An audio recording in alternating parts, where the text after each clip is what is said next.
Dan, you fit to play on Friday? Yes, I've been back now for close to 4 weeks. Been training, so I feel good. It's been a long, arduous journey, probably a lot longer than I expected. I think initially it was maybe a couple of weeks of it I was expecting, but it just seemed to sort of grow arms and legs, and it was a really sort of deep ingrained sort of muscle injury in my groin area. So it was good to finally get over it. Need to thank the physio department; they were really patient with me. Could have potentially went down the route of an operation, but thankfully they were patient and stuck with me, and it seemed to pay dividends. I'm back and I feel just as strong as I did before. How big a part of the decision making process were you in not going for the operation, or was it something you just kind of left in their hands? Yeah, I mean, as I say, I need to thank Nathan Ring, who's head of sports science at Hibs. I think he was instrumental in just sort of putting a calm head on it. I think a lot of people might have jumped to the conclusion that it needed an operation. You hear groin issues all the time, and people jump in and they get what they call a Lloyd release, so they go in and snip a bit of the ligament and whatnot. But at the age of my career, he did have a little conversation with me and says, I mean, you're going for this operation and it doesn't work, it could be the end of your career. So it was a pretty frank discussion, but one that I took on the chin, and I thought I'm going to do it the right way. And it was just sheer perseverance and hard work for the best part of 14 weeks, just really building up my core, my glutes and my adductors, and thankfully I've got over it. When it's put in terms like that, and you know there's maybe two paths that you can take, does it kind of mentally prepare yourself for the amount of work that's going to have to go into it? Yeah, I mean, I'd like to say it gets easier the older you get, but it's probably the reverse in terms of dealing with injuries, because I mean, as you know, I've had my fair share of injuries, and I think football players are guilty when they're injured wrapping their sort of life around football, whether that be winning, losing, being injured or not injured and whatnot. So it's difficult when all you've got to look forward to is sort of the gym, 3 or 4 hours in the gym, and Paul Green screaming at you and giving you metabolic circuits and making up different exercises each day for you. So, but I just got the blinkers on and get a bit of perspective. I just got a new child just recently, so that gave me something to sort of take my mind off of.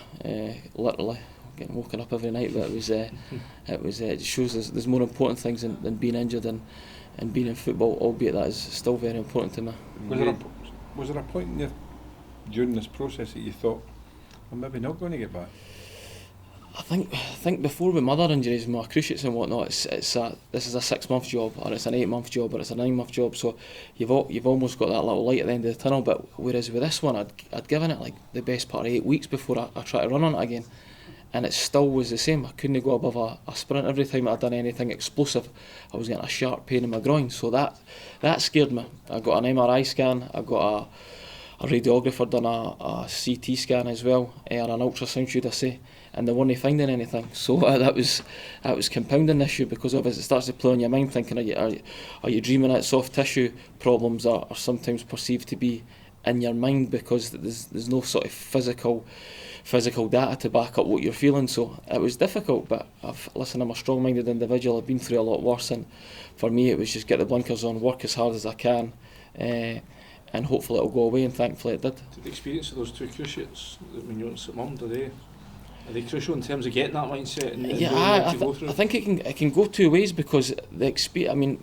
doing my ACL the first time was actually, I thought it was easier than the second time, because you didn't know the pitfalls of being injured, whereas when I done it the second time around, I thought to myself, I've got that 9 months of hard work, so I knew I know what injuries entail. But I take my hat off to Nathan as well, because he never came out straight off the bat and says it would be 14 weeks. I think in the back of his mind he sort of thought it would be, because he had seen a couple of instances of this before, so he just sort of played it by ear and says, we'll see how you are in a couple of weeks. So that sort of drip fed me that information, which made it easier to sort of handle. Whereas if he had said straight away, you're looking at maybe 3 or 4 months, I mean, I wasn't that long ago I was looking forward to the season, and now I'm sitting here and it's January, so it's incredible the amount of time that gets eaten up when you're injured. So I was going to say, what do you make of Rangers this season?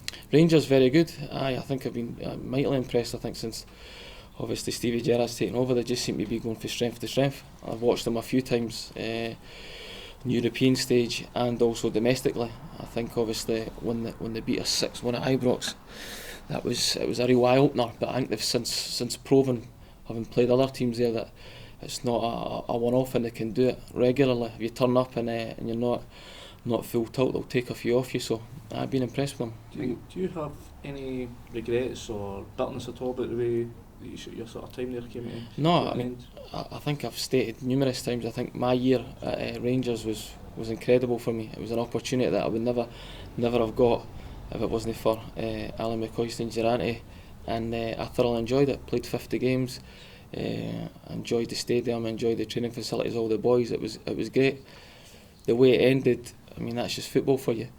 But for me, every cloud has a silver lining, and that year, obviously, I came here and we won the Scottish Cup. So it was, on reflection, it was the best move I could ever done. So I need to obviously thank Mark Warburton for that. do you use that though when you ever, I suppose, you come up against Rangers? Do you feel like you've still got a point to prove against them? No, definitely no. I think, as I say, I mean, there's a lot worse things that have happened to people in football than that. Just it's a difference of opinion. Obviously, managers do it time and time again. New managers come in, they assess their playing staff, and then they see where they want to improve or where they want to tinker. So there was no ill feelings at all. I mean, as I say, it's no being sarcastic. It's genuine. I'm in hindsight, I'm so glad that what happened, because I came here and I've now been here for 4 and a bit years, having been really successful and still thoroughly enjoying my football. So Have you fulfilled everything that you want to do in your career?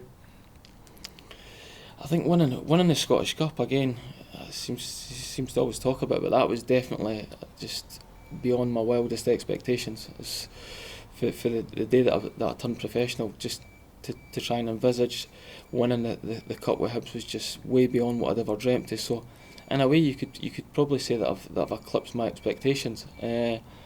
But I still believe that I've got a lot more to give. I mean, as I say, I'm not getting any younger. I'm 34 now, and there's younger guys coming into training trying to give you the run around every day. So it's enjoyable, but I use my experience, and I want to pass on as much information as I can, help the younger guys, your Ryan Porteous and whatnot. These are your next big talents in Scottish football. So I then get my joy, if you like, for actually help motivate them and passing on my knowledge and trying to make them the best person that they can be. That coupled with obviously trying to play and if selected, doing my best. Yeah, I know you and David, you signed 4-year Yep. deals, part of it playing, part of it club ambassadors. Yep. So where do you see long term? Do you see yourself going into coaching at all? Or?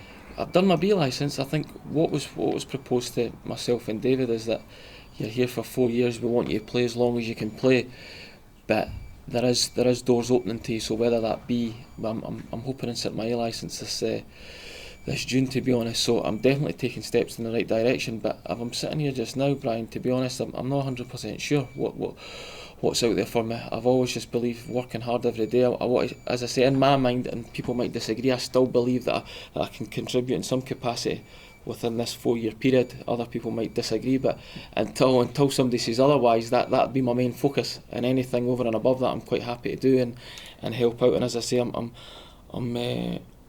halfway along the ladder in terms of my coaching with the B licence. I've done that, and I'm on to the A in the summer. So I asked that question because given the injuries you've had, that Yep. must take a toll on your body Tell in me terms about of how long you want, or I know. not how long you want, but how long your body's able to allow you well, to this is play. it. I mean, see, from my perspective, I'm going to go until my body says no. That's the way I've always taken it. I came into the game late. I love football. I love coming in every day. I love mixing with the lads. I love the physicality. I love the competitiveness. So I'm not one of these guys that thinks because my knee's bad or this, that, next thing, we've just got to jack it. And I'll go until it's physically impossible. Now, you might say that's silly, but that's just the way I'm. I love the game, and I think as soon as you transition into a different role, that's it. And you're a long time retired. So for me, it's about enjoying every day, and I do enjoy it. I enjoy it the older I get. The more I enjoy it, because the more you get, you build up an appreciation for what you're actually doing. It's a long way for Cowdenbeath on a cold This and is it. frosty Tuesday and Thursday nights. Of course. And there you are this Friday, going to be playing against Rangers. Sitting here with you guys talking about football and stuff. What more could you ask for? So I'm delighted to have that contract, have the stability, but at the same time, I'm not putting my slippers on yet. We just spoke to Potsy there and he said he wouldn't have fancied to come up against Alfredo Morelos. Tell me about it. I've done it a few times. What does the difference between him and Jermaine Defoe, what sort of challenges he's presenting for I that? think that both of them are very, very adept at what they do. I mean, I was asked the other day, and it's the lesser of two evils. Which one do you want? Do you want Jermaine Defoe, that's played in the top league in England for years upon years, and he's quick, he's intelligent, and he's strong, and he can finish. I mean, everything you want in a forward, and then obviously Morales, I forgot his name there. He ticks a lot of the boxes as well. Wee bit more sort of brute force and whatnot, but I've been very impressed with him. I mean, there was mutterings years ago about putting a 10 million price tag on his head, and I sort of questioned it. But now you could double or treble that, because he's got an eye for goal, and he's shown that he can't just score in the Premiership. He scores in European fixtures as well. So we're under no illusions it'll be a difficult game. I think Rangers are really strong, coached by a great player, and probably soon to be a great manager as well. So we're well aware of that, but we're also aware that they're coming to our patch as well. So we need to perform, and we've got good players that are able to hurt them as well.